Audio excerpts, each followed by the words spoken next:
Jessica Taft starts her book, The Kids Are in Charge, with some imagery about the movement that she's involved in and has been studying, and then introduces the topics of concern that she discusses throughout the 6 chapters of her book, and there are 5 assumptions that she bases her argument around, which are basically narratives, widely spread narratives of what childhood are. And these are binary difference assumption, natural assumption, passivity assumption, the exclusion assumption, and the power assumption.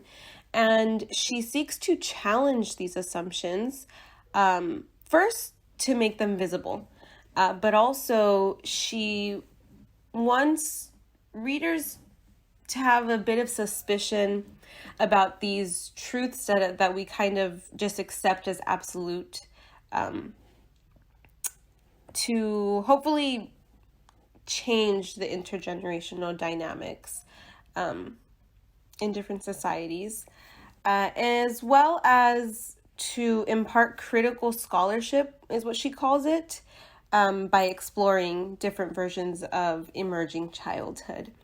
And so the main takeaways of her introduction are that children really aren't as different from adults as we might see them to be, as well as that meanings of childhood are different and they really depend on the context of the child, and what culture they're in, what country, even what city of a certain country, and then that children are able to think critically and form their own ideas about life and conclusions about different things. The participation of children in all parts of society, she argues, is more beneficial and ethical than exclusion of children.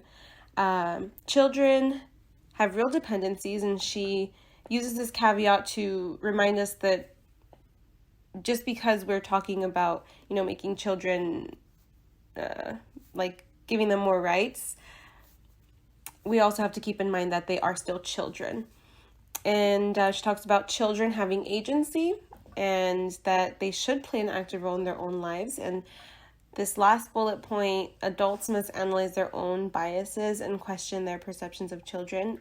This basically makes it possible for us to even discuss this, to break down our own, narratives of what children should be and what childhood should look like. So the 5 assumptions that Taft introduces are the binary difference assumption, which basically says that children and adults are fundamentally different, and kind of overemphasizes these differences. And so we see here in this imagery that, yeah, we're adults, but really we all have our inner child, and so we're not as different from children as we think. The natural assumption basically says that childhood is an inevitable social category, as well as biological category, and that it's a universal experience with specific roles and specific traits. And so here we see a child merchant, which is not really the traditional definition of childhood and something that we've seen a lot of dissent of, but really is its own rightful form of childhood. The passivity assumption basically says that children are passive non-participants in their lives, that they're governed by adults, and they don't really form their own conclusions about things. They kind of just passively absorb what adults say. And so this imagery is kind of self-explanatory. The exclusion assumption says that children should be excluded from spaces like the workplace and political arenas, and so they should be prevented from participating in these spaces. But we've seen that does more damage than good. And so I chose an imagery that shows a child working diligently in whatever his trade is. A lot of the imagery of child workers is, it's miserable, it's dirty, it's sad. And so I chose a little bit more neutral of a depiction. And then the power assumption basically says that children just are naturally less powerful than adults, that adults kind of have this inevitable power over children. And so I don't know if anyone has watched Matilda, but I really like this movie, and it's a great depiction of like adultism that Taft discusses, and basically saying that adults are more capable just because they're adults. But in this movie, we see Matilda is completely capable of far more things than her stepfather. And so it's a great, if fictional, depiction of this power assumption. So, in her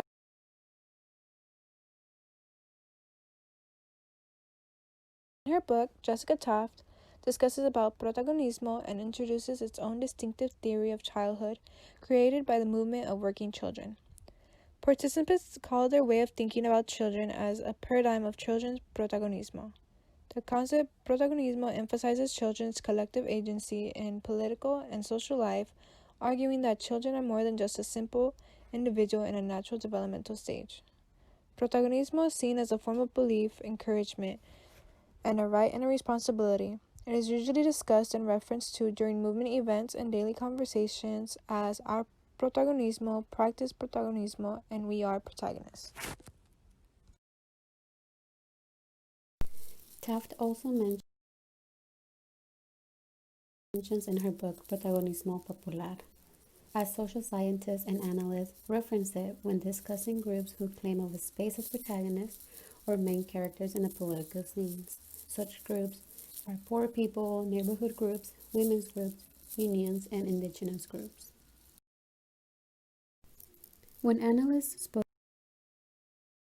of Protagonismo Popular, they said, quote, everyone understood what they were saying.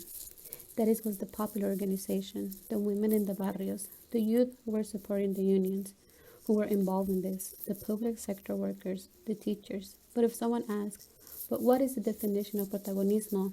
You would say, it is this. Look how the people who had been more or less shut out were now standing up, coming forward. The concept protagonismo is so complex and multi-layered that there is no definitive translation for it in English.